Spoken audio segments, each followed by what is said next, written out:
Good afternoon, everybody. Welcome to TED Talks Ball. We got a special Faithful Friday edition, a special Behind Enemy Lines edition. Happy to present Darwin's Raven here with me today. And he's a friend of Bryant Culp and a great Ravens fan and a great Ravens content creator. So Darwin, how are you doing today? I'm doing good, man. I'm itching for this game. I know y'all are as well. A fun fact too, my name is Levi, so the joke is you're playing at my stadium on Christmas. But thanks for having me on, my guy. I really appreciate it. I try to make it into your channel every time I see you live. Oh, thanks. I appreciate it, Levi. And welcome to the show. Too bad you won't be at your stadium on Monday. It's a long trip cross country. I won't be there either.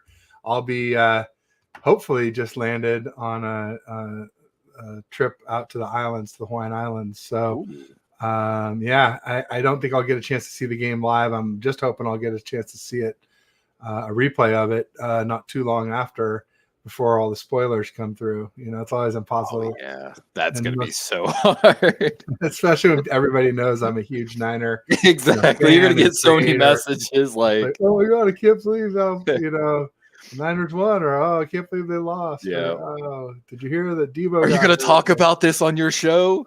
Oh man, no doubt about it. No doubt about it. So we got some folks here in the audience. We got Bryant Culp here in the audience. Saying smash the like button and subscribe, share, comment. Let's go. Monday night is going to be good. It's going to be epic. Absolutely. Got Dave the McNiner in the house and LFG 49ers. Let's F and go. Absolutely.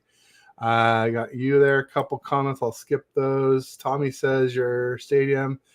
And then the ladies' room. Uh-oh. Coming with the bold talk already. He usually saves that for us Niners content creators, but here we go. He's coming. I guess you're deflecting it away from me. Normally he says something funny and not too positive about the Niners creators, but we know it's all in good jest, Tommy. So that's fine. Tommy Huxley. Smash that like button. Keep in mind we are streaming to 2 channels. So if you're on TED Talks Ball, make sure you get over to Darwin's Raven and give him a like and subscribe. Same thing. Yeah, if you're on Darwin's channel, come on over and hit me up. Give me a like and subscribe. Also, if you're on a browser, just like open up a second tab and you can watch both shows at once. It really helps us out. And just make sure that you mute it so that it doesn't get too confusing there with the echoes and everything. But I'm just doing that now. I'm just trying to find the show under your lives. But my thing's been acting weird lately. I've noticed.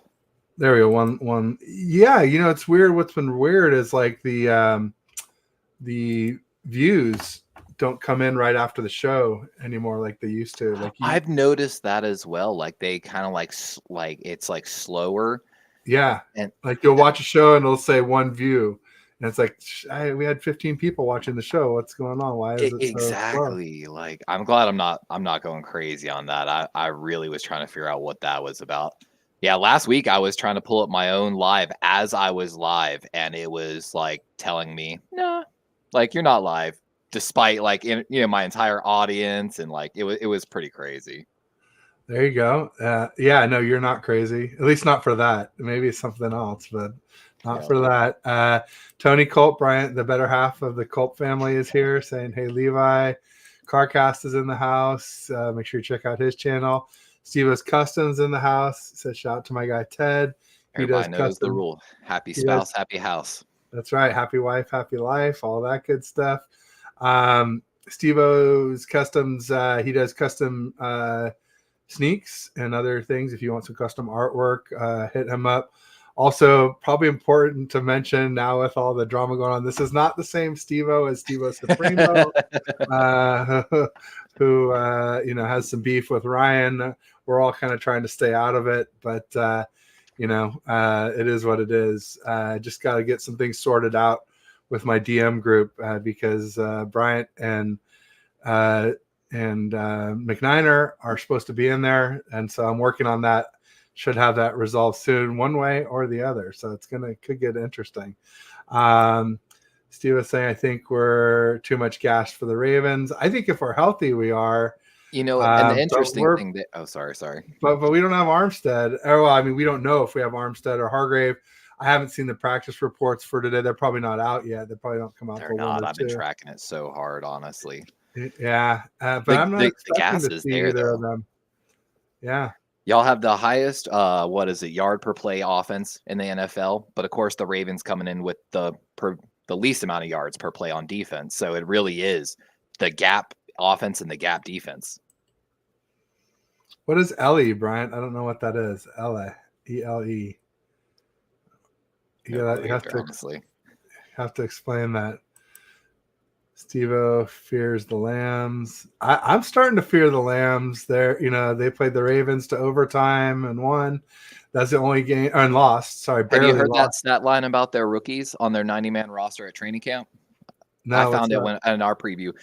I give so much respect to Sean McVay, honestly, coaching-wise. They entered their training camp out of their 90-man roster with 34 rookies on that roster. So more than a third of their roster, 90-man roster, was rookies at one point. And to be able to do what they're doing and have that's why you're seeing that growth, because you might know defensive players, when you walk into the NFL, it's hard to start day one and perform. So that's why you're seeing that Rams team kind of start growing. It's impressive. It is. And, when people want to, everyone love everyone, Ellie. Okay, there you go. All right, got it. Okay. And we're also shouting out the Sentinels channel. He says, I won't use a pejorative word for the Steelers fans, for the Ravens, but keep it classy. I respect Lamar. He's not a fraud like Hurts. I agree. I like when the Steelers are good. I'm a big believer in iron sharpens iron. And I think when the Steelers are usually playing their best football, or someone in the North is, the Ravens play their best. So that makes sense. Respect. Got silly fun guy in the house. He's a Rams fan, but he's pretty cool.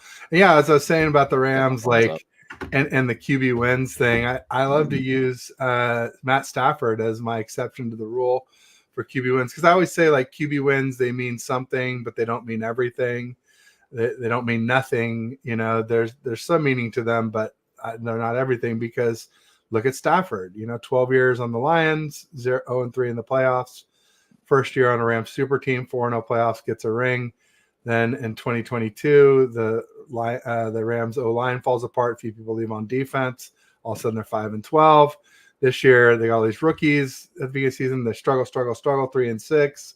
And then all of a sudden, the rookies start playing better. Now, all of a sudden, they're 8-7. And in the playoffs, if they went out, they control their own destiny. So yeah, they had another stat line when we played. And when Kyren Williams, Nakua, and Kupp are all three on the field, their offense is averaging 6.9 yards a play, which is outstanding. They've got a legit big three there with like you just said, Cooper Kupp, Puka Nakua, and Kyren Williams.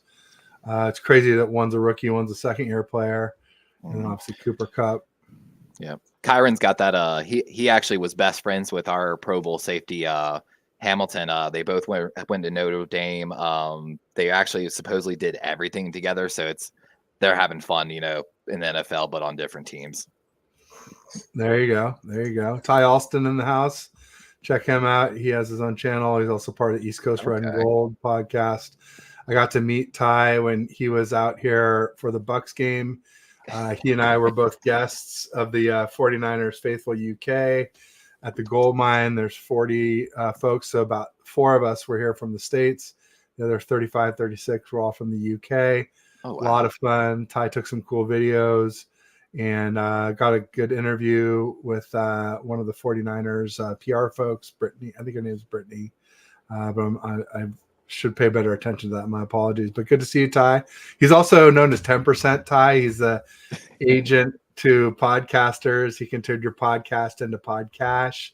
If you need a better co-host or want to get yourself onto a better show, just talk to Ty. He'll set it up, and he only takes 10%. So very cool stuff there. Very cool. Yeah.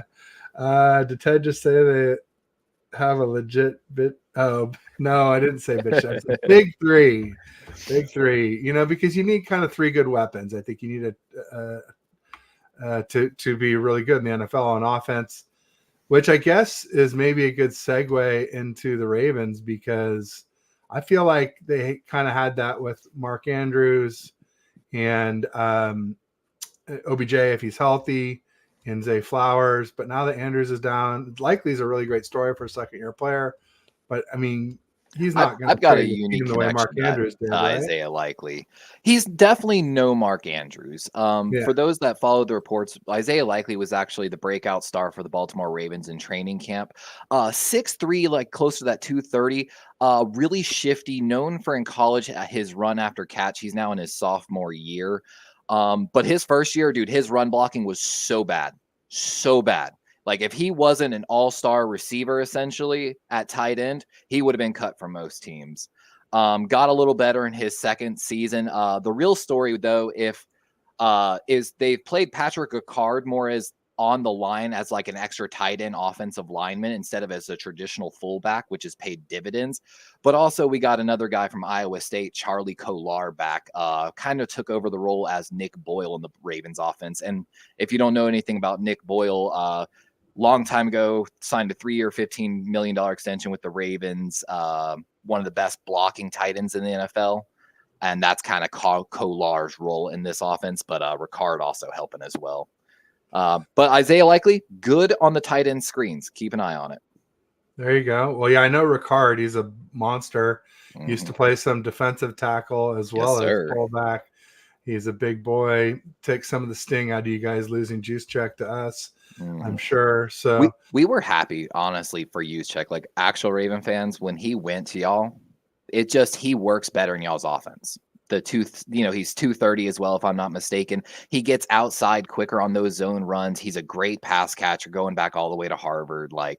And he signed I think record breaking at the time for fullback money with y'all. So I want to say 242, but definitely slightly north of 240. But yeah, no doubt. We love Juszczyk.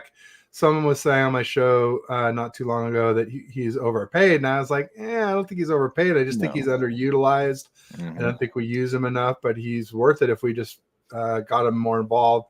And he definitely, is getting a lot of run. Also, there's a lot of mouths to feed on that offense. No doubt. Real quick, just want to call out. So there was somebody new here from Twitter X. So there we go. Brian Blake. I don't think I've seen Brian before, but come on over and watch on YouTube if you can. It really helps us if you're on YouTube. But anyway, watch and interact is great. So we're happy just to have you. He said Ravens D will get exposed on Monday night. I don't know about that, but it's something we can talk about here at some point. Ty Alston was saying Brianna McDonald is her name. Very cool person. Yeah, I think I said Brianna. I'm not sure what I said, but thank you for clarifying, Ty. No doubt about it. And Juszczyk is loved in SF. No doubt about it. Brian's saying Niners. He's giving us a clap and some fire. There you go. And looks like it's Small Town Reviews. So this is Small Town Reviews is a friend of Aaron Labigan, who I do First and Ted with every Wednesday. And he does Small Town Reviews, as it sounds like. He also reviews cannabis products, if you will. So check him out for sure. Lived in Colorado for a few years, so I get it. I travel a lot myself. There you go. But yeah, I mean, we've been talking forever about replacing Juszczyk, and we thought that maybe that this Jack Coletto guy out of Oregon State might be the one to do it. We call him the Jack of all trades, but he's been released from the team. Maybe we'll get him back and he'll do that, but it just seems unlikely. Although Juice does have a $7 million cap hit next year and the year after. His backloaded deal starts to get a little bit tough. 5 is a lot. 7 is maybe too much. I don't know. We'll see. Wonder what Ben Mason's up to. He got drafted by the Baltimore Ravens to be that potential fullback tight end role. He got to the practice squad, decided to sign with another team, got cut, and I think he's been on and off the Ravens practice squad now 3 times. There you go. Yeah, and I had a Matt Riddle on yesterday, and he mentioned Ben Mason as well too. So that would be, or Matt Trigger, sorry, not Matt Riddle, Matt Trigger. So that maybe that's something for us to check Raheem out. Mostert was on our practice squad, just saying, because Harbaugh has a thing against some veterans. No, we got him directly from you guys. I want exactly. To say. So yeah, no, that was huge. I was a little upset about that one. Started giving him carries, and people wonder how he can be so resilient at his 20 age touchdowns this year. Running back. It's partly because he really had barely any carries in his first 6 seasons, and so Kyle Shanahan really took a chance on him and really developed Mostert here. So that was huge. And again, good fit for your system. Yeah, no, great fit, no doubt about it. He's so fast. Jason Danesi in the house says, "Ayo, just saw you live, so I figured I'd drop in and say sup to one of my favorite flock members and media when Ravens go game is on." Ravens home. Man, Monday night, dude, Christmas night, 8:20, already okayed it with the girlfriend. You know what I'm saying? Like, happy spouse, happy house. We'll be live for the game. Cool! I'm excited about it, man. Maybe I'll get to check it out. So that might be a way to watch it some when I'm not in front of a TV or a laptop in a rental car there in the islands. We'll see. I might have to stop in and say hello. Silly fun guy. Also, I forgot to tell you, he's not a Rams fan, but he loves to drop the dad jokes. He says if a sentence only contains a dependent clause. I must have missed. There must have been a starter to that. Maybe not. I don't know. Did I miss we got something? Azo dropping in as well. It's one of my guys from my channel. All right. What up, Azo? Right here, the 07. Yep. Got MV Purdy in the house. He's or not MV, 187 in the house. He's a big Purdy fan. Saying MV Purdy. A lot of debate in Ninerland and across the NFL as to whether CMC is the MVP or Purdy. I think is a little further down the list. The top 3 MVP candidates now are going to be featured in this game. It's going to be. I feel like Tyreek Hill should be in that conversation too. And I agree. I've been very vocal. It broke my heart, even as he's on the AFC side, to see him on the bench that last game. I've been very vocal. If he broke 2K yards, we got to get rid of the quarterback bias. Like, that man deserves it, So I'm kind of like hoping for him, except for when we play them, which I don't know if you saw the news. NFL decided to keep the Baltimore Miami game next week in the 1 o'clock slot instead of flexing it into prime time. I'm upset at you, NFL.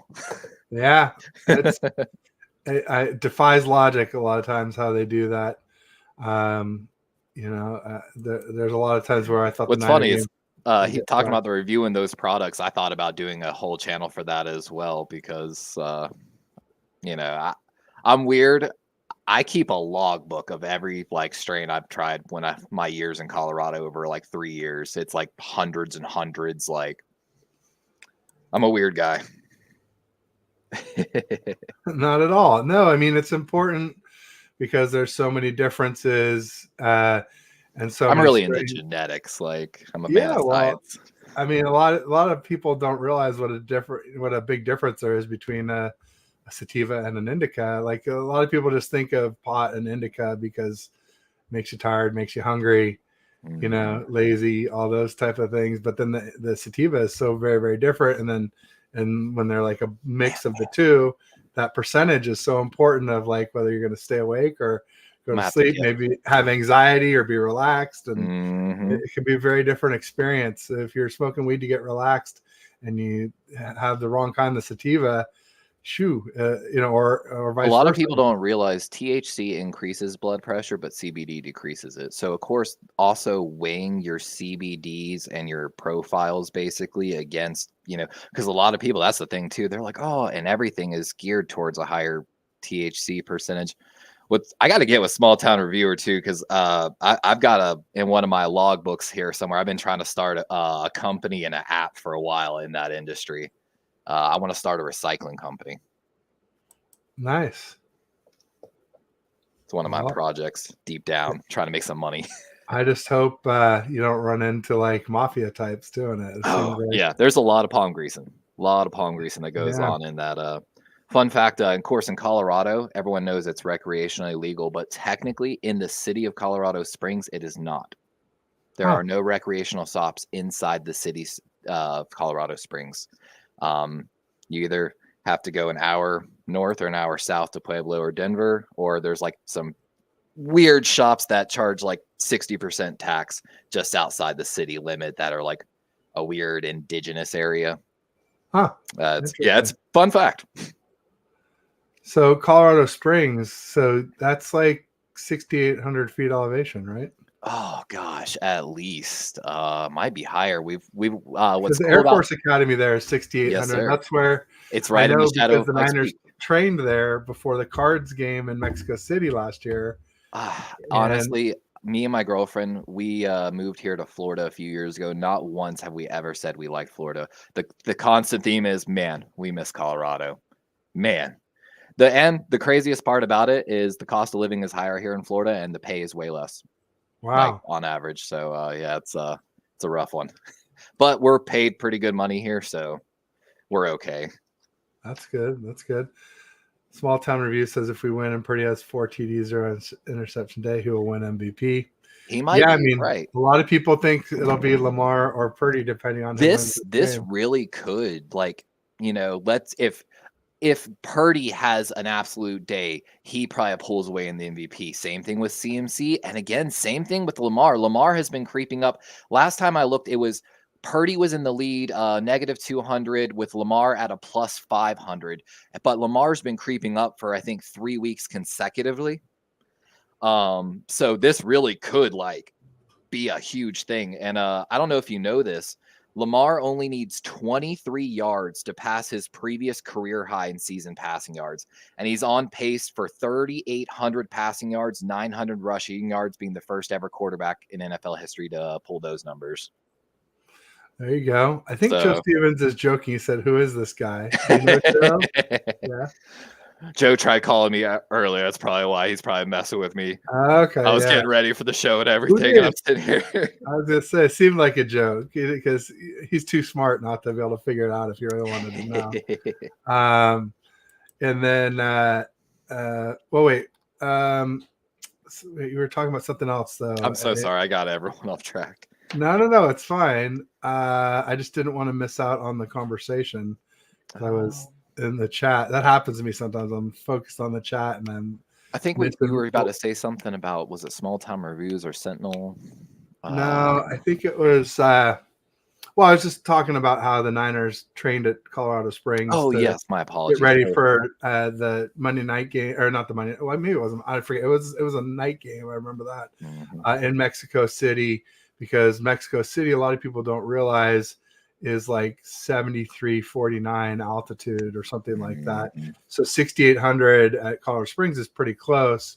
And it really showed in the Cards a lot of times will practice in Flagstaff, which is 6,000 feet. I mean, that's Jerry Rice's old training. Do you remember? I'm sure you know Jerry Rice, used to run, God, what was that course out there? Like, it's a bunch of hills. That was supposedly what gave him that cardio, was going up and down in elevation constantly. Yeah. And he just outconditioned everybody. And I've watched a few coaches do that. It's funny, the high school Hunter Renfro went to, Socastee High School, the wide receiver for the Raiders. Their soccer team won multiple state championships because their soccer coach ran this. He was a hard school South American guy. You don't cuss on his field and you don't spit on his field. If you cussed on his field, for every letter in the cuss word, you ran a lap. So if you drop the F-bomb, you're basically running a mile. And they outconditioned everybody. Wow, that's incredible.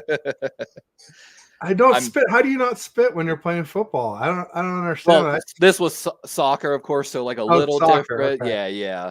Okay, then I can understand. The football, I'm like, dude, you gotta. Oh, dude, yeah. Like, come on, mouthful of beads. Yeah. I just did not understand that. Okay, there we go. That makes more sense. My apologies. Joe says Purdy's greater than Lamar, but he also said Purdy was greater than Steve Young. Although, I called a lot of that talk hyperbole in the offseason, and Purdy is making me eat my words slowly but surely. I've been ranking him, and my ranking, I've got him down to 2 to 5 in the league, because each week he does well, I just bump him up a spot. It's like so hard because of course he has all these weapons and a great coordinator in my opinion. But like you can't take away he is like his release time, his ability to read. The only games I felt like he had bad, I think he had extra concussion that didn't get called in the Bengals game. Yeah, no, that is exactly well, and there were some interceptions before that, but he was still coming back quickly from a concussion 6 days prior. He had played Monday night. Back-to-back concussions, basically. Yeah, he had played Monday night in Minnesota, and that's where he got the concussion. He threw the 2 interceptions after that in that game, and then 2 more against the Bengals. The third they got called back, and then he coughed up a fumble. But I don't blame him totally for those. I don't think he was 100% right. They said they cleared him, but people get cleared all the time that aren't right. Exactly. It happens all the time. They're very careful with their protocols, but at the same time, if a player wants to be back, they can kind of fake it and get themselves. They can just deny stuff that's really happening to get themselves on the field back sooner. And I think that's what happened with Purdy. So yeah, I mean, 2 of his 3 bad games were concussion-y, you could say. In the Browns game, I think taught us that he's probably a fair weather quarterback. I think he doesn't play well in the rain because we saw it. We saw it there in the Browns game. I saw it live at Levi's during the divisional round against the Seahawks last year, or the wild card. Sorry, first playoff game of 2022. And it rained the first half, and he struggled in the first half, and the sun came out, and the field dried up, and the ball dried up. And he absolutely torched the Seahawks in the second half to a record amount for any rookie in a playoff game ever. You know, as many TDs thrown as any rookie's ever had, and he also ran one, so he had more TDs than any rookie ever in a playoff game. And then, and there was also one dropped by Ayuk in that game too, so it could have been even worse, easily. So, you know, between those 2 games, I'm saying I don't trust Purdy if it's raining, and luckily I don't think it's any rain in the forecast. I haven't looked at the I'll better recheck it. It was a few days ago when I checked, but always good to keep in mind what that's looking like around here. But Sunday, yeah, it looks like no rain till Wednesday at this point, so we'll see. That's a good note to have, actually. We got Chad Mears in the house saying hi, guys. Yeah, so dropping in from one of my Ravens guys, part of the flock.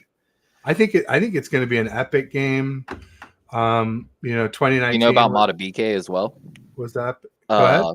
So Justin Matabike's got a chance to make history too. In the Jacksonville game, he got his 12th sack of the season, but it was his 11th game in a row with at least half a sack, and that tied NFL history mark currently held by Chris Jones of the Chiefs, Trey Hendrickson of the Bengals, Jared Allen, of course, retired, and Sean Ellis retired. So, of course, if he's able to get at least a half a sack in this game, of course, prime time on Christmas, he will become the NFL holder of most amount of basically games consecutively with at least half a sack.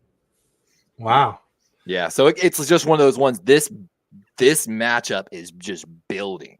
Like Purdy's tough to catch though. He's definitely he's elusive in that pocket. One thing to the Ravens defense, get your hands up early. Brock gets the ball out so fast.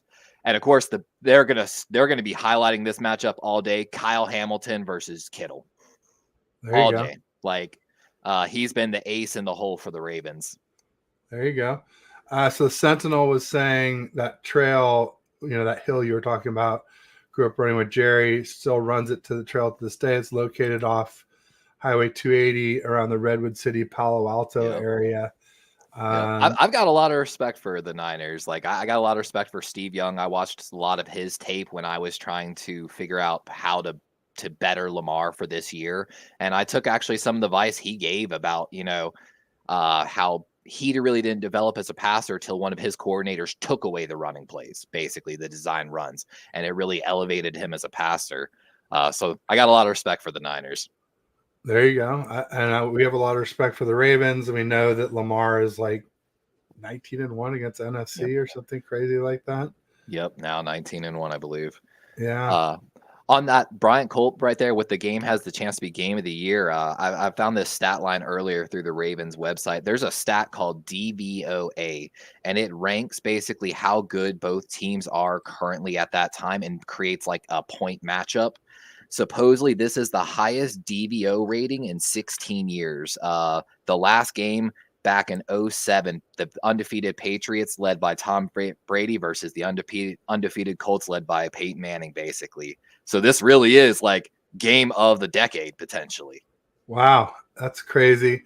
And, it's funny because I do think it'll be a close game. We haven't done score predictions yet, but, anytime we want, we can do those. But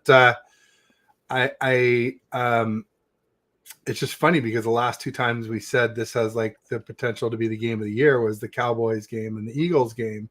And we beat the Cowboys 42-10 and the Eagles 42-19. The big difference here is the Ravens defense is if we're not the best defense in the NFL, I think the Ravens are, and vice versa. If they're not, then I think we are. The Browns obviously have had some good claim to being a good defense this year. They're a little bit banged up. And I don't think any of the defenses are historic, but I do think that they're all really good in 2020. Or do you want me to play that? Let's see. I'll see if the audio comes through. So right. For those that don't know, Mike Florio of Pro Football Talk today, or was it yesterday? Of course, no association with the Niners, but this man is out here on something. Let's just say that. And he gave the Ravens some bulletin board material. Let's see if it'll play the audio through. Okay, let me kill. Oh, sorry. Because we're gonna make it so the three of us can fit, right? So let's go brand, and I will take off my overlay. And I just had to put the right background, which is Levi's. That's where we'll be Monday night. So it won't be quite as bright, but and let me see, if this will move work, right? Comment here. So let's see if we can add Mr. Florio to the stage. All right, for those that are ready, this is Mike Florio. Kick the shit out of everybody they face. The quest is for second place. That's it. As long as those people stay healthy. They're currently healthy. The 49ers kick the shit out of the Ravens on Monday night. I'm sorry, I know that's disrespectful to the Ravens, but let's be realistic. At home, they're going to fly across the country on Christmas night, and the 49ers are waiting, and the 49ers are going to dismantle the Ravens. And if it's a Super Bowl preview, the Super Bowl is going to suck because the 49ers, as long as those guys are healthy, they're going to run. Kick the shit out of everyone. Right there, you heard it. Like, giving the Ravens some bulletin board material. Indeed. That's wild stuff. I mean, it's kind of like what I was just saying about the Cowboys and Eagles, but I just don't agree, especially because the Niners were healthy against the Cowboys and Eagles, and now we're missing. I think we'll probably be missing Eric Armstead. I think we'll be missing Javon Hargrave. And not only that, but then some of our depth, Kalia Davis, who's our second-year defensive tackle, who we thought might be the next kind of DJ Jones clone. He's out for the rest of the season with a high ankle sprain on IR. And, there's just not a lot of depth there in the middle. We got Kinlaw, and we've got Givens, and we've got T.Y. McGill, who kind of came off the Vikings practice squad last year, so not really a stalwart for any team. Let alone for ours.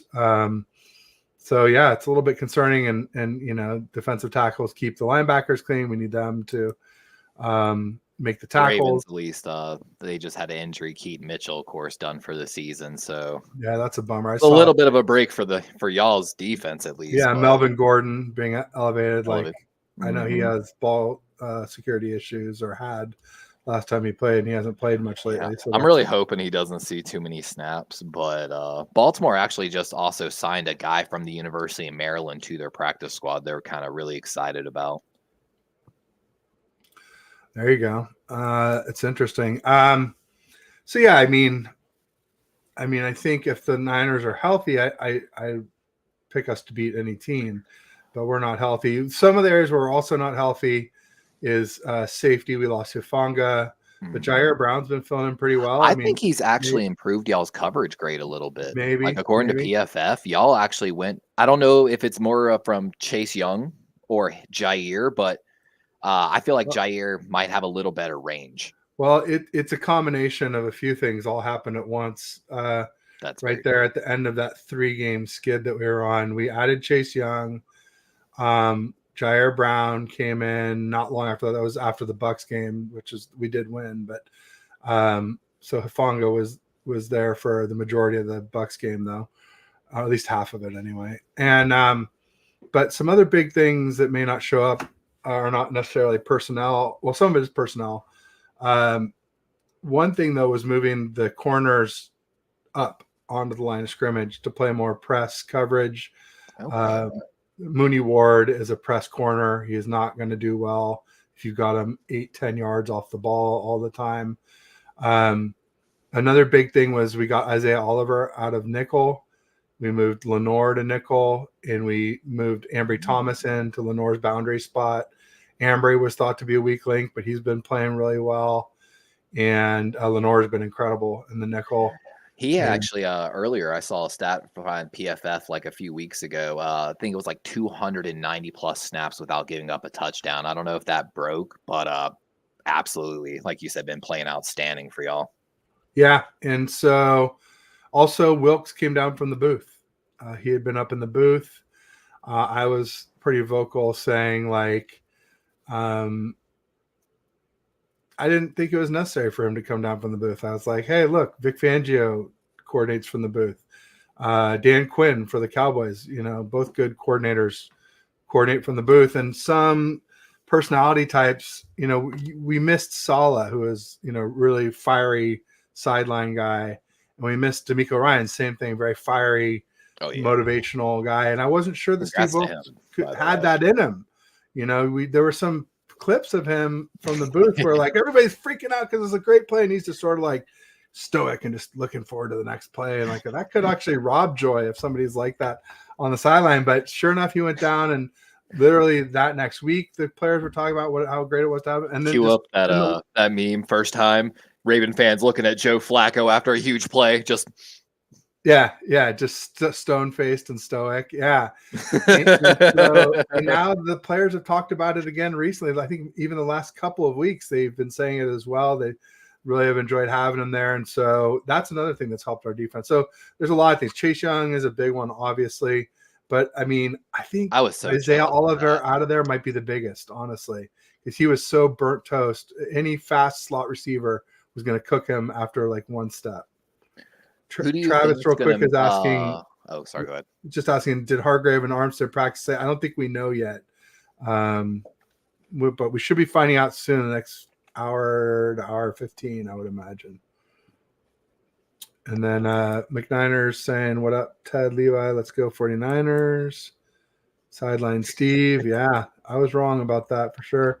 James Durnall coming to us from across the pond. Hello, my sexy bunch of spud-faced cabbage lickers, which I think is a good thing. It sounds pretty bad, but I know he's saying I like taters. I'm Irish. I like my taters. There you go.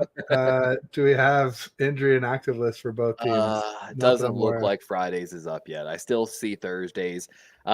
What's funny is I was double checking today. I've got Wednesdays, even though it's not an official injury report for the Ravens. But I'm stalking our website for that injury update. There you go. Jimmy Perez in the house saying, "What's up, Ted? What's up, Jimmy? Glad to have you." And probably a good time to remind folks that we're streaming to both channels. So if you're in Ted Talks Ball, make sure you get over to Darwin's Raven, give him a like and subscribe. Same thing if you're in Darwin's channel. If you can come over to me and give me a like and subscribe, it'd be really helpful.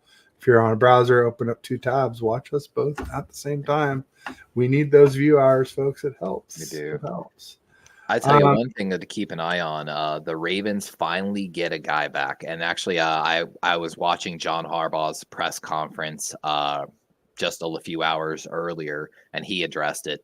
It's something I've been very vocal for the past few weeks. The Ravens have been missing their third-string inside linebacker, Malik Harrison, former Ohio State Buckeye. Even though he's the third-string inside linebacker, the Ravens have been struggling so bad at containing the outside run this season that they basically created a base package where he moves to the outside. So the Ravens are actually playing 3 outside linebackers and then usually Odafe Owe on the outside. And of course, he has not been playing for the past 2 weeks, dealing with injuries, finally getting back healthy when we need him most. So it's one of those ones you could probably see if the Ravens don't have him on the field, look for McCaffrey to bust out to basically whatever side Clowney is on, depending on the package. Interesting. And Sentinel's Football Channel says that's what I think Lamar's capable of, save his longevity by taking away emphasizing pocket passing. No doubt. And that's what Monken has done. Yeah, and I was going to say, like, you guys must be excited to be rid of Greg Roman. Oh my God. He held you guys. He held us back against y'all in the Super Bowl, and he was holding y'all back for years. And people were like complaining. And I'm like, I know all about it. I'm sorry. Yeah, that's one of the things I get. I love talking to 49er cons because y'all understand G-Ro, like how bad it was. Yeah. Like, yeah, you have some good runs, but eventually you have to have something more than a high school passing concept. Like, horrible use of the offense, horrible play calling. We're very happy with Todd Monken. The bad thing is both coordinators for the Ravens, offense and defense, have been in the whispers in the head coaching candidacy already for some teams. Todd Monken especially, because he's got a lot of veteran experience. There you go. James Durnall says it is a term of endearment. All good. He said, I'm overblowing teams out. Give us some entertainment. Don't even care if we lose. Wow. I'll be honest. I think your offense is way better. Like on paper, of course, it makes sense. I think the talent-wise there, Lamar has just been. OBJ finally said it, and it blew my mind. It said it like 2 weeks ago. He said, I finally realized a play is never over with Lamar on the field. Yeah. And Lamar is buying like in the Rams game, I think from snap to throw was sometimes 8, 7, 8, 9 seconds, which Purdy, of course, the opposite, getting the ball out like 2.5 seconds from snap to pass. So this offense is a lot easier to do when you're throwing to the Incredibles or the Avengers or whatever you want to call them. I mean, not just – I've been saying we had the best group of weapons in the NFL since we got Christian McCaffrey last year. That was last year, but this year it's kind of more like, well, we're the best group of weapons. I wasn't sold on Ayuk till this year, and Ayuk is just putting everyone on show. And he blocks too. And then and now it's like it's not even about best in the NFL. It's like this is the best in the NFL since, like, right? And I think we have a historic group of weapons. You kind of do. Right? I do. I think so. I think CMC is also number one run blocking line as currently as well, if I'm not mistaken. Like, your guys are bulldozing. Interesting. We got John LaJoie in the house, or LaJoy. Says, let's go 49ers. And 187 says, we are dogs. No. That's Philadelphia because they took all the Georgia Bulldogs. Who let the dogs out? I thought it was the Browns because of the dog pound. Oh. I have a Thursday show with the Browns content creator. We call it Faithful Dogs, cool. Spelled like that. I got a lot of respect for Brown fans too. Like, no Super Bowl. To stick as a Browns fan through everything that franchise has done is commendable. And he's not a homer either. He's definitely real. When I said I didn't think their defense was historic, he said I don't either. I said I don't think Browns, Ravens, or Niners defenses are historic, even though they're the three best I think this season. The Ravens were going to lose at the trade deadline no matter what, because I don't know if you know, the team that was seriously chasing Chase Young other than y'all was the Browns. It's what the GMs want. It's the new trend. GMs want to pair elite pass rushers together for 4 or 5 years. And that's what y'all did. Essentially, they were trying to do the same with Myles Garrett. I'm trying to think. There's a couple other recent acquisitions. We already had Zadarius Smith. I mean, how many do you need? Never enough. If you look, when Patrick Mahomes lost the Super Bowl, he ran for his life because his tackles were out. When Tom Brady his center too. Yeah. Basically, whoever has lost the Super Bowl has been running for their life. I was more impressed by Mahomes in that Super Bowl than I was in the one where he beat us when the refs beat us. That was 400 yards behind the line of scrimmage running for his life. Yeah, incredible. And he threw some dimes and darts. It's just that sidearm beauties, that one where his horizontal to the ground. Just cut Kadarius Toney already. Yeah, jeez. No, I mean, Mahomes had me wanting to dust off the gloves. That's why, that's why I have Purdy at 2 through 5. Well, because also he was 3 through 6 last week. But I'll tell you, if he keeps doing well, I don't think I'll have one in there next week. I think it'll be like 2 through 4, 2 to 3, and then maybe 1 or 2, and then maybe 1. I can't see putting Purdy above Patrick Mahomes. I can't, because what we would do if we had Patrick Mahomes, or if we had Lamar, or if we had Josh Allen, and I'm not sure I'm going to call Lamar an elite quarterback. Falcons not pursuing Lamar Jackson.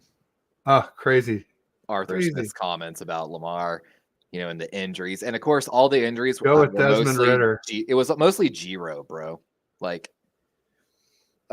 Giro just put him in bad situations, in my opinion, constantly. Yeah, no doubt about it. It's very clear what he can do with the right play call. And now I would just like to see what he could do with some better weapons.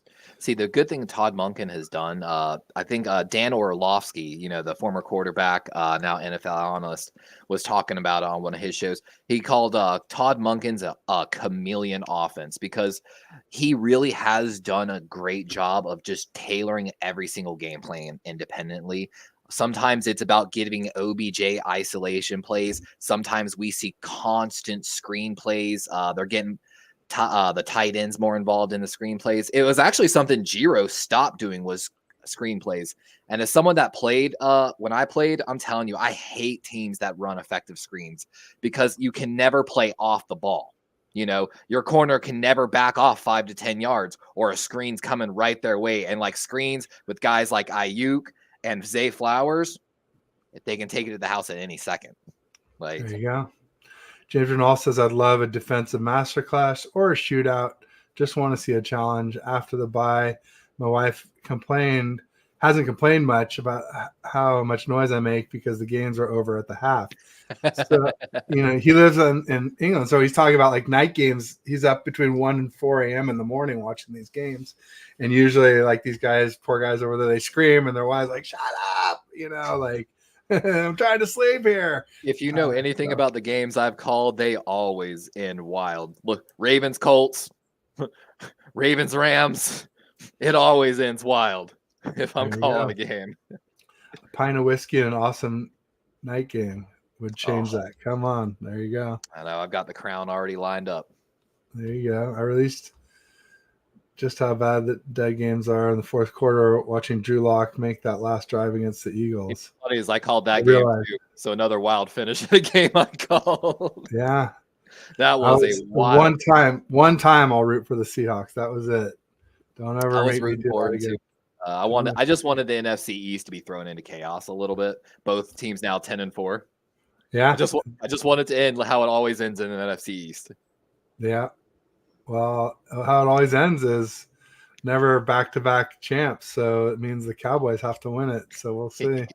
But they're frauds. I mean, how many games are at home? That's really the question. Out of the last 3, how many are at Jerry's World? Because anything else looks pretty iffy to me. I mean, we got to talk about too, if the Niners win, because all right, the Ravens said that they felt disrespected, that of course the Niners are the favorite in the game. I think it's the only second time the Ravens have been the underdog this season in a game.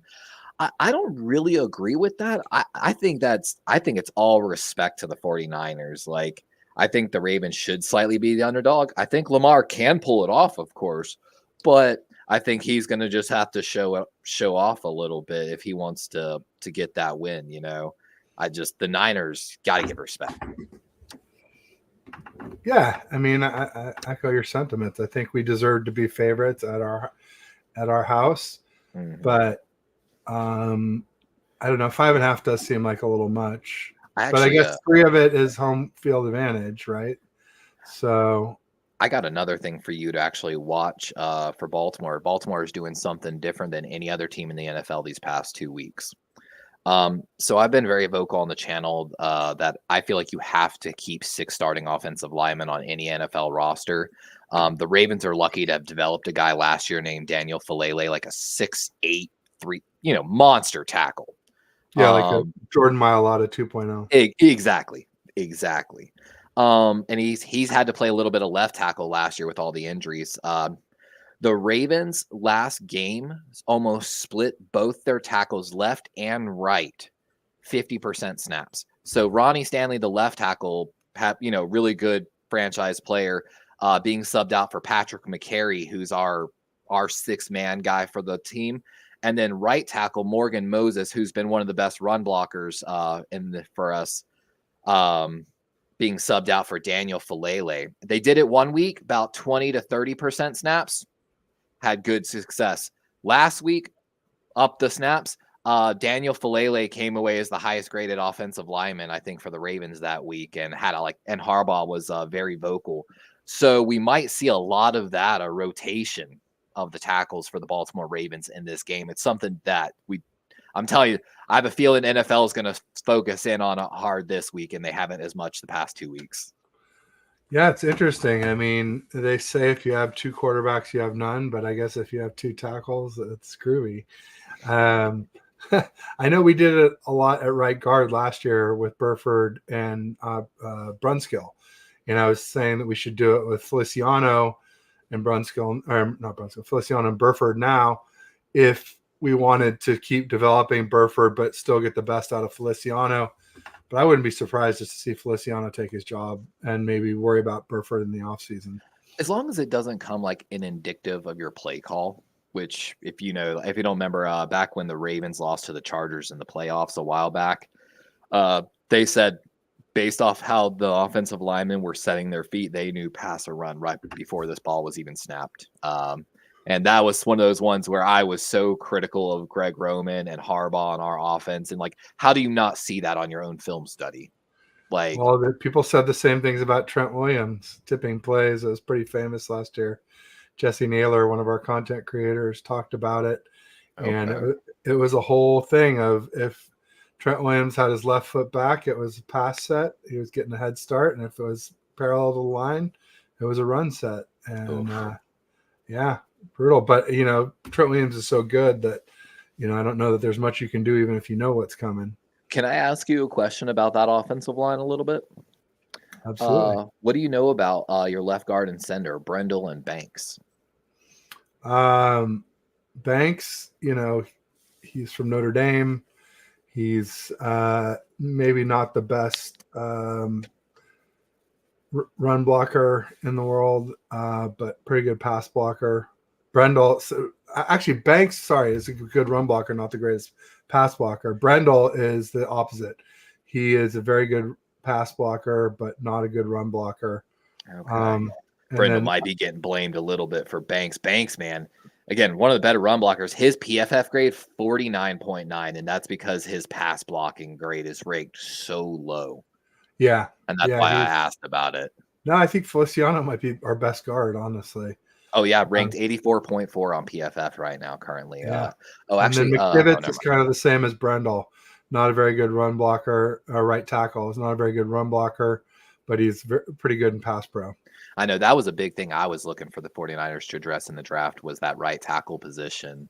I know that was a hot topic among, I think, the 49er community afterwards, not really addressing that, I think when they had that first 3rd round pick or even the 2nd.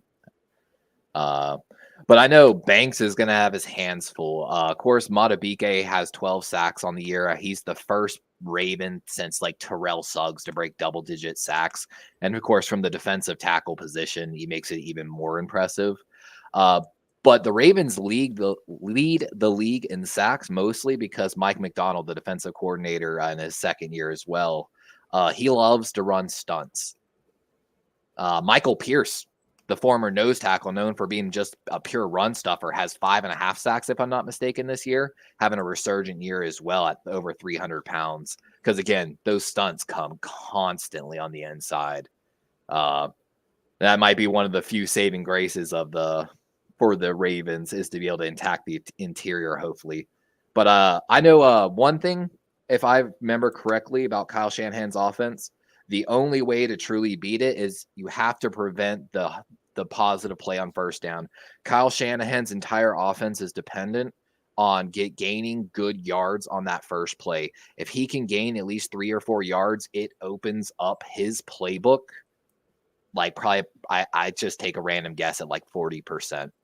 It's what he banks on, and it's just West Coast football, getting good manageable positions, own the time of possession, and and then with that element he adds is those gap plays or game altering plays where he can just take it to the house. And he's got quite a few, I feel like, in the playbook. No doubt about it. And I'd say, yeah, I mean, we're best when we're on schedule. We're also best. We're a front running team. We don't have a lot of comebacks. I'm not saying we can't, but we don't very often. I will say that. So haven't been put in many positions too. If you guys can get an early lead, that could help a lot too, as well as limiting us on first down. They say that we have a pick your poison offense because of McCaffrey and Debo and Kittle and Ayuk. But I always say the best way to deal with a poisonous snake is to chop its head off. So if you can pressure Purdy, if Pierce can get pressure up the middle against Brendel or Banks, that might be a way to limit us for sure. How is you might not know this off the top of your head, or anyone in chat, how is Purdy done from pressure from the slot? Have you seen much of it at all this season? The Cardinals might have ran it a good bit on y'all, actually. I feel like they like to run that style. I just know that his passer rating when blitzed is like 158.3 or something ridiculous. But that's not the same as that would be the slot would be a blitz. So yeah, it would still be a blitz. Yeah, just they bring Kyle Hamilton from the slot a lot. I think he's closer to 110 with a straight rush. So he's really good against the blitz, but against much lesser defenses. Oh, sorry, let's be honest. It's hard to compare stats of teams that don't have really good defenses. So I think a lot of it is TBD. We'll just see on Monday. I mean, I don't have much worries about our offense. My worries are about, the big story is going to be the quarterback spy battle too on Lamar. I have a feeling with Keith Mitchell going out, we might see a healthy dose of those Lamar runs. The thing is this, Todd Monken, he spreads people out more, and he doesn't schedule Lamar to run, but he gives Lamar, of course, the absolute freedom. So it's what you teach any quarterback. If they're playing man and you see backs, feel free to run.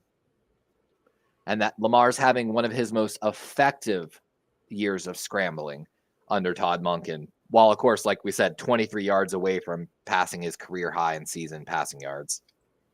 It's incredible. And Purdy's coming up on 4,000 yards, which is huge for 49ers QBs. Barely any of our QBs have ever done that. So, yeah, I mean, 4,000 yards is no joke. Yeah. Second in touchdowns, I think, too, only behind Allen, who has way more, like double the interceptions. Yeah, no, that sounds about right. James Renal was saying, also, if you don't adjust almost immediately after Kyle's first 15 plays, Kyle can handle what you're doing in the game. Kyle's been awesome this year. I would agree. I've got a lot of respect for him. Sentinel saying, I think we can win the Ravens game. I think we split with the Rams. The Commanders is a bye week. Well, if we win with the Ravens and the Commanders is a bye week, then we probably rest some guys against the Rams. That's what I was just thinking. Because we only need 2 of the last 3 games to solidify the number 1 seed. And I could see us either resting guys that are dinged up or resting all the starters, or doing it like a preseason game where you play everybody for a half to keep them sharp and then rest them in the second half. And opposite for us, the Ravens need this win. If they don't, weirdly, with tiebreakers, the Browns and Chiefs could sneak in to the number 1 seed. That's wild. The Browns with no QB. That's amazing. I know. Joe Cool. It's just so funny to watch. I watched so many Cleveland fans for years trash Joe. And now that Joe is potentially their savior, because I used to tell my Browns friends, y'all have one of the best rosters these past few years in the NFL, just minus the QB. And Joe Cool trying to turn into Joe Playoff again. Oh, that was a magical year. Oh, stop it. Sorry. I forgot how it ended. No, Flacco was incredible in those playoffs and against us. He had... got his like bag. You said, magical is probably a good way to explain it. It was never seen him like that before or since. keep Kyle off script because they're frustrated. That's when you can run away at the game. Mm-hmm. Purdy got blitzed a hell of a lot last year and consistently burned them. Not sure how do you do blitz stuff. Looks like the Ravens are the best in the league at. Well, one thing I know the Ravens are the best in the league at is teams that offenses that run motion, defending offenses that run motion, and we love to run motion. So that's I actually have that stat. The Niners use pre-snap motion 80% of the time in comparison to the Ravens 57%. That's one of the big things they're talking about. The Niners get a lot of good, easy looks because of the play calling by Shanahan. It forces constant communication on the defense. And if you're missing a guy, if somebody's out that's not used to it, if it was the Ravens defense of old that used to blow plays left and right, we would be in so much trouble right now. But that's going to be a constant thing. Shanahan's offense stresses the communication lines of the defense.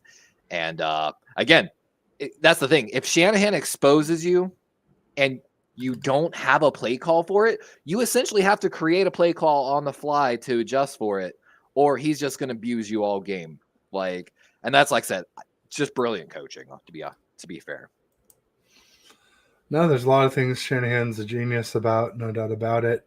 I was starting to think quarterback wasn't one of them, but he definitely seems to have made the right choice with Purdy here. I never thought I'd see Purdy hit all these deep balls the way he is, but he's nailing them for sure. He said, somebody say something about my arm strength.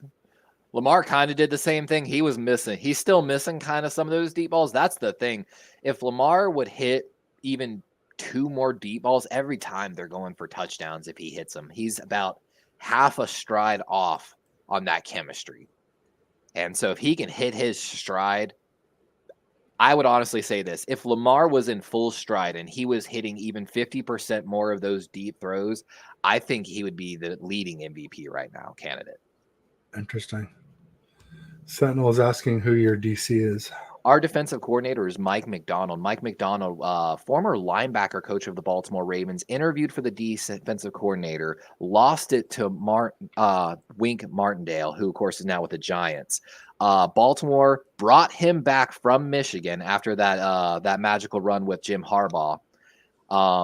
And he's in his sophomore season now, and he actually was one of the early favorites after Josh McDaniels was fired over there in Las Vegas.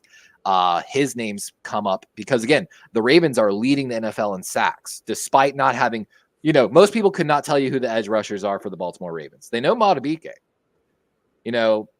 No one really knows Odafe Owe outside of Baltimore, and Jadeveon Clowney's leading the effort on the opposite side for the Ravens. Because he changed his name from Jason.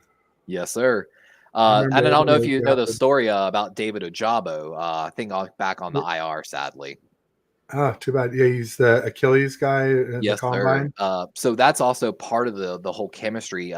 Came from the University of Michigan, like you said, tore his Achilles at his pro day. So basically forfeited his entire first year. Baltimore took him in the second round the same year we brought Mike McDonald.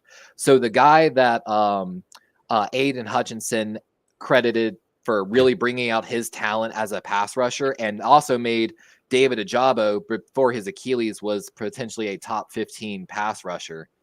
We were supposed to, and even goes deeper, David Ojabo and Odafe Owe both went to the same prep school in New Jersey. They were roommates. They were best friends. This is like their dream. These are 2 high school roommates that were best friends that came to America basically. And now they're on the same team, both the edge rushers. It was supposed to be that feel good story. And Owe is always half a step away from getting a sack. His pressure rate is great. His sack number's not that great. And like I said, David Ojabo having some injury issues. Little sad, and that's why Jadeveon Clowney is playing on the outside, and subsequently Jadeveon Clowney can't defend the run, so we have to sub in Malik Harrison, the third string inside linebacker.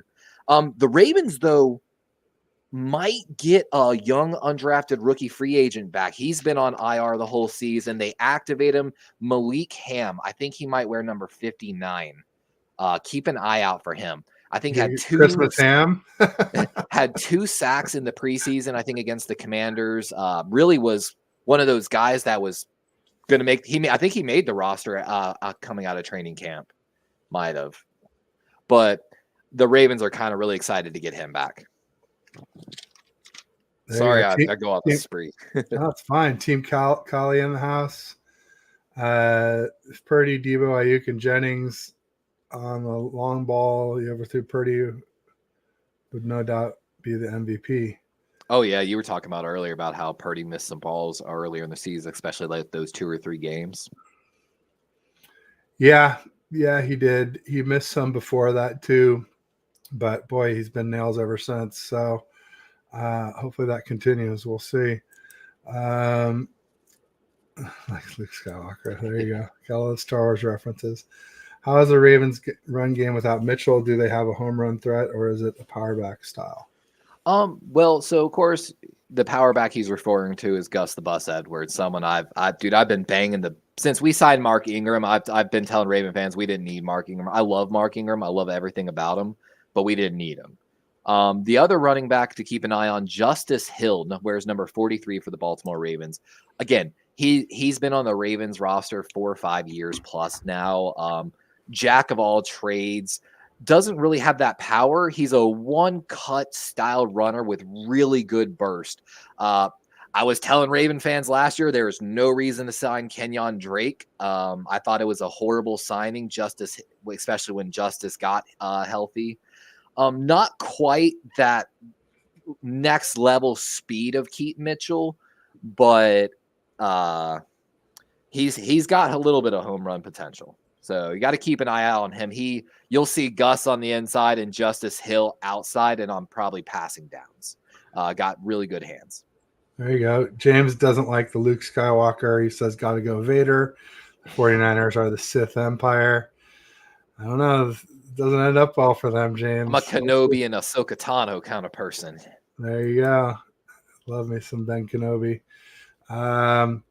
Real quick, also, you might be interested to know that my sponsor is out of Baltimore. Really? They're called the Travelstead Group, the TTG up there in the corner of the overlay. That's what that's for.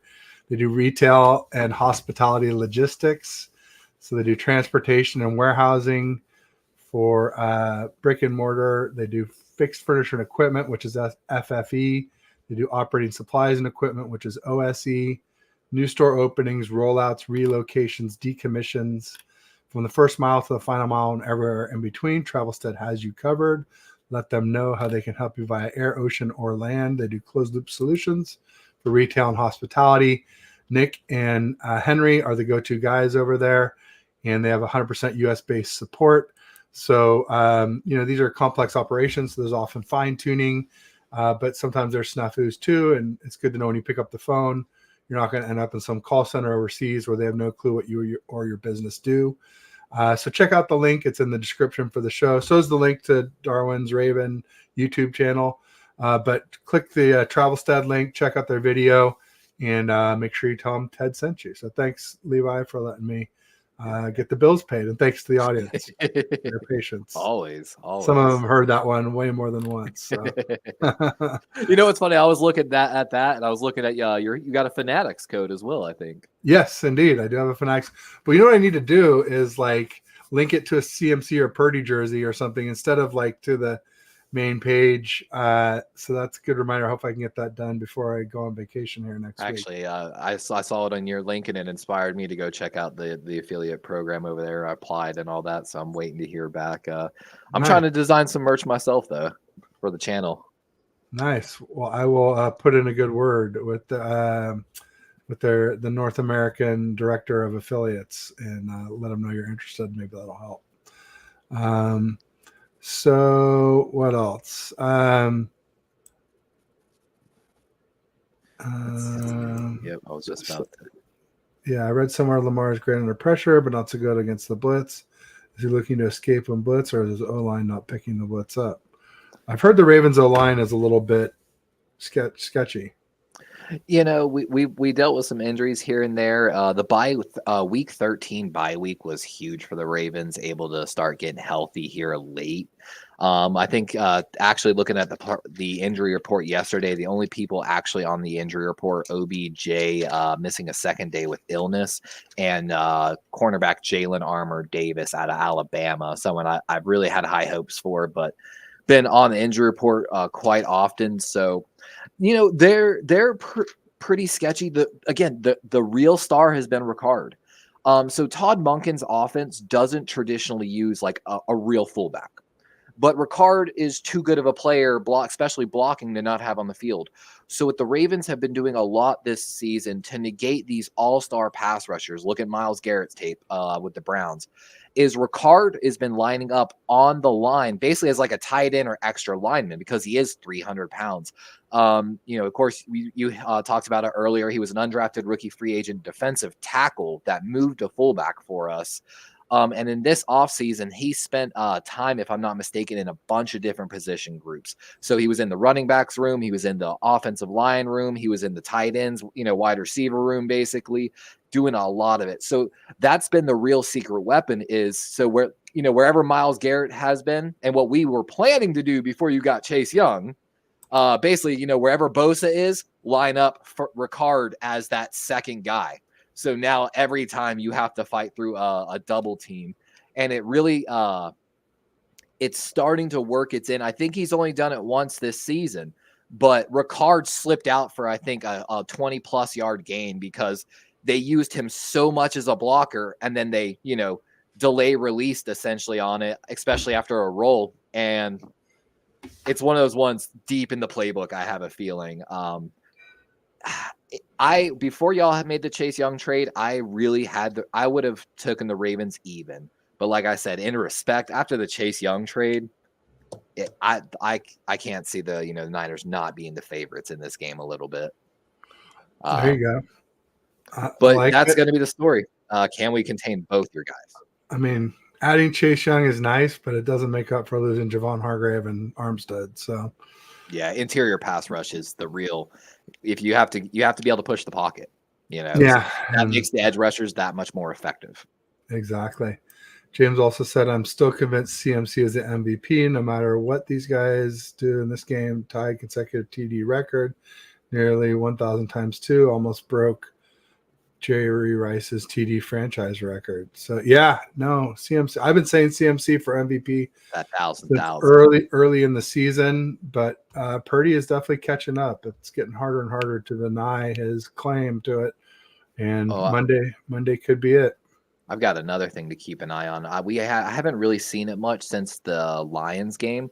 The Ravens, when they identified one of the tackles, like maybe McKivitz in this example, might not do so well, or they just something. The Ravens were running a formation where they were running 3 down linemen really heavy on basically over the left tackle, running 5-4-3 on that side, while then basically lining Clowney up on a one-on-one on the opposite side tackle. And that's what happened to the Lions. That's how the Ravens absolutely abused that Lions offense. I don't know what Mike McDonald saw on the tape, but it's something I've been looking for the Ravens to bust that formation back out on somebody. Interesting. Good to know. Hopefully it won't be as effective with tougher players like Debo and Kittle and Trent Williams. Although Lions O-line is really good. So one of the best. We got some dad joke Star Wars jokes. How close was Anakin to the lava? About 2 feet away. Oh, and then James Turnall getting in on it. Why did Princess Leia date so many guys? Before 2 feet in arm. She was looking for Nub in all the wrong places. Looking for Nub. Anyway, yeah, Alderaan places. Love it. I love all the references. Very good. Silly likes it too. He loves a good dad joke. I queue up a lot of like gifts and stuff like that on my stream. Been queuing up them 9-9 gifts for Andre Bauer. What was the one from yesterday? How do you catch a unique rabbit? Unique up on it. How do you catch a normal rabbit? I'll have to type that one out. I forgot the rest of it, but one of the pretty funny. One of the fun PFF stats. So Baltimore Ravens coming in 3rd in the NFL according to PFF in pass blocking. 49ers actually pretty low on the list, 26, but I would argue that's because you get rid of the ball so fast. But of course, we mentioned a few times, Niners subsequently number 1 run blocking team in the NFL. Ravens number 8. according to PFF. So Also, two really good ones. Some of our stats on the O-line are skewed from when Trent Williams was out for 3 games. Oh, that definitely with the ankle sprain. Heavily. Yeah. And he's a Hall of Fame player. And like you said, there's just sometimes there's lies, there's damn lies, and then there's statistics. Mm-hmm. And sometimes stats can be misleading without context. Agreed. And our O-line is not as bad as a lot of people were trying to say it was. A lot of times they were just trying to say it to try and prop Purdy up. Like, oh, Purdy must be amazing because our O-line is trash. When I was analyzing, I think it was Brindle. Of course, his grade 59.2, high run grade, pretty low pass grade. And that's why I was wondering if maybe he was getting blamed a little bit from Banks. But when I started looking at stats, I'm like, how is his grade so low? He hasn't really given up any pressures. Maybe every once in a while he'll give up 3 pressures, which I feel like it's not terrible. In a game, especially against, the Niners have played some pretty high level competition across the board. It just, the numbers, I was like, doesn't line up. No doubt about it. Like I said, the stats, the eye test is always first for me. Agreed. And then I go off raw stats and then something like PFF. And sometimes maybe the raw stats will give me a place to go look. Yeah. Here's that joke that Cecilia told that I thought was funny. How do you catch a unique rabbit? Unique up on it. How do you catch a tame rabbit? Tame way. Unique up on it. How do you catch an uncommon rabbit? Come on. Common rabbit. Come on. Tame way. Unique up on it. That's clever wordplay. Yeah. They're not always funny, but they're usually very punny. And that one is punalicious. Yeah. And then Kenny for a Culp in the house says 19-1. I think that was Lamar's record against the NFC. Yeah, because it started before Seattle, and then we extended Seattle and Arizona onto that. Also, I don't have the stat here, but historically, Baltimore has not treated quarterbacks that have not faced them before very well. But Purdy having the MVP season, this really is going to be the showdown. If the Niners come away, the amount of Super Bowl talk is going to explode. I feel like on the 49ers side, and rightfully so. No doubt about it. It's going to be interesting for sure. So do you have a prediction for the game? Oh, so I think this might end in a crazy finish, guys. I called the crazy finish in the Rams game. If you weren't there, we made some clips today. I told Peo it was going to come down to a big special teams play. Tylan Wallace walked off with it in overtime. My big prediction for this game is on Christmas night, it'll be a tie game with Baltimore making the late score to tie it. But instead of going for the PAT and forcing overtime, John Harbaugh makes the ballsy decision to go for 2 because no one wants to go into overtime on Christmas. Ravens win. I originally said 29-28. But there's definitely going to be field goals in there. So I don't know my official number. I'm sorry. That's fine. It's funny you said 29-28 because my prediction is 28-27. Niners win. I given Justin Tucker to make a couple of field goals. Oh, or maybe you guys don't convert the 2-point. Maybe that actually would be yeah. Maybe we stone you on the 2-point conversion and walk away with the win. I was thinking 2. If it happens, guys, you heard it here first. So we agree on 4 TDs each. It's going to be crazy. We just disagree on the 2-point conversion at the end. I'm saying the Niners stop you somehow, some way. Fred, Bosa, somebody, Jair Brown, somebody comes up with an amazing play. Oh, God, it's probably going to come down to Lamar's probably going to roll out right on the final PAT play. Isaiah likely, of course, going to be lined up on that side. OBJ, far Z side. You're probably going to have Bateman on the X left side, deep in route, running the back line of the end zone. Lamar finds Bateman on the back line for the 2-point PAT attempt. Crazy prediction. That's a lot of details, man. Specific. Wow. I don't have the NFL script, I promise. Oddly specific. So Levi, what else you got going on coming up? I know you've had a bunch of Niner shows this week. Are you done with us now? I think so. I don't think I've had anyone else hit me up. So I think I'm done with the Niner shows. Of course, we're going to be calling the game live on Darwin's Raven, so definitely come check us out. And we're trying to put out more content, and we got a lot of draft content. I don't know if I've ever told you my draft story with Disneyland. No. So it's one of my favorite. I would love to be, of course, an NFL scout. No, of course, the dream would be with the Baltimore Ravens, but I would take any position, any team, honestly. Back in 2008, I was at my grad night in Disneyland, and I left Disneyland Park to go back to the hotel. My friends thought I was crazy. I went back to go watch that 2008 draft. The draft is honestly one of my favorite times. I sometimes joke I get more excited about the NFL draft than I do sometimes about games. Baltimore has a deep history of building through the draft, and I love the potential. I did a draft special mostly focused on guys second round or later, offense and defense, this past off season, and it's like putting my numbers on the book, and my running back room makes me look like an all-pro scout.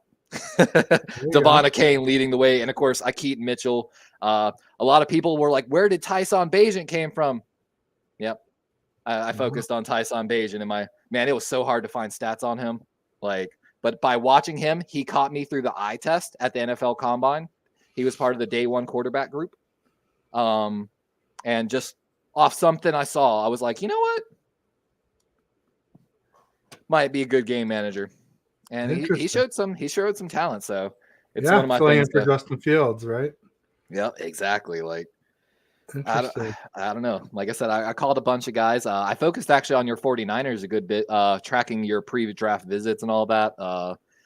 Basically trying to find your late round guys and your priority undrafted rookie free agents, which quite a few actually ended up making onto the Niners roster.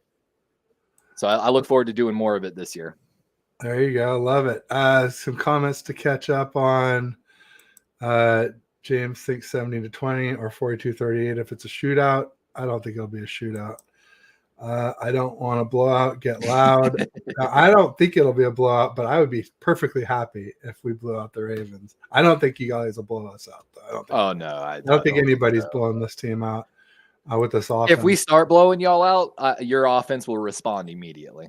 Maybe we'll just turn the lights out. Here's that. Cut off the headsets and turn the lights out, bastards. Guys. Everybody thinks it was the Niners responsible for getting the lights because we were getting our asses handed to us when the lights went out. And then they came back on. After that, the headsets for the Ravens didn't work after the lights came back on, which actually is funny. The headsets went out in the last game for the Ravens in Jacksonville. Used to happen to the Niners a fair amount too, and it seems like that hasn't happened much anymore. So I'm glad that's over with. It's going to come down to a field goal. Moody needs to be money. So Moody, our kicker, was perfect until the Browns game, and then he missed two, including the game winner and the potential game winner in the Browns game. That was huge because we had played like doo-doo the whole game, and Brock somehow drove us down at the end of the game, end of regulation, and Moody missed a 41-yarder. Then he missed one in Minnesota from like 40. And that's an inside stadium. So stadium, no win. And but he had slipped on that grass in practice in pregame. Do they have that artificial turf out there? Yeah. Oh, yeah. I hate artificial turf. He didn't kick well. And then he's been perfect since. I will say, while he's been perfect since, there have been a couple situations where we've been at the edge of his range where we punted instead of kicking the field goal, I think, to just preserve his confidence. So it's not as perfect as it sounds. It's not easy. I played a little bit of semi-pro, and I grew up kicking. There you go. Yeah. So hopefully he stays perfect, but we'll see. It's Team Cali thinks we're going to need him. Yeah, Tucker actually not having a good year from 50 plus actually this year. It kind of broke my heart when I was doing my Pro Bowl voting.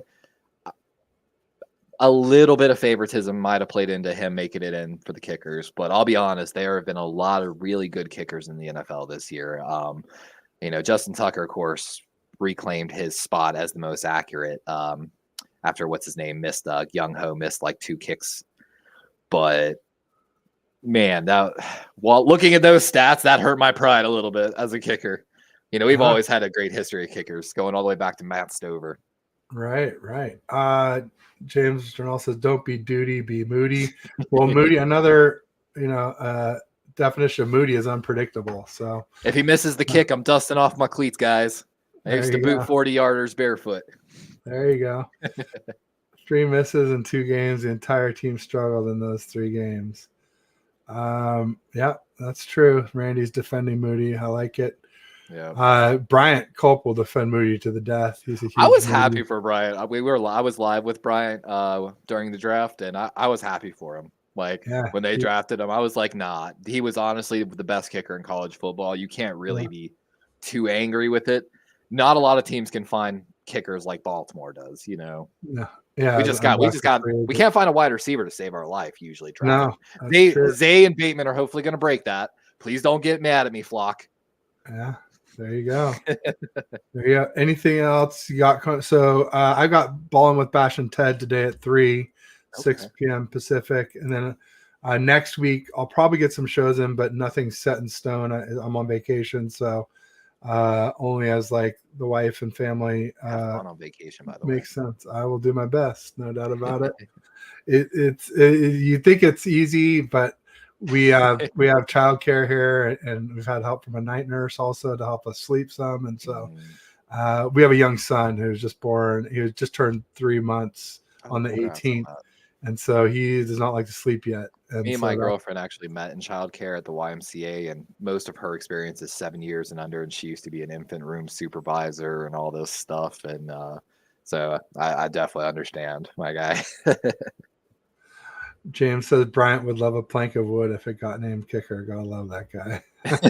He definitely champions the underdog. Special teams, Sam Darnold. Yeah. Someone's got to, right? Like that's right. That's right. Absolutely. Well, Levi, I know we can't root for each other's teams to win, but we can root for a good game. I'm praying for no injuries. That's what I'm no injuries. For. Exactly. That was the next thing I was saying. The other thing is no ref F-ups. For real. Yeah, that's a lot less likely, unfortunately. But anyway, I'll just say thanks for coming. Make sure you check out at Darwin's Raven 20 on Twitter and X, also on YouTube. If you haven't done so already, give them a like, give them a subscribe. And I'll just say peace and go Niners. Want to give us what did Ravens Flock say? I don't even know. Huh? I got to create my own saying. There you go. No worries. I didn't mean to put you on the spot. Thanks. Yeah, you're fine. You're fine.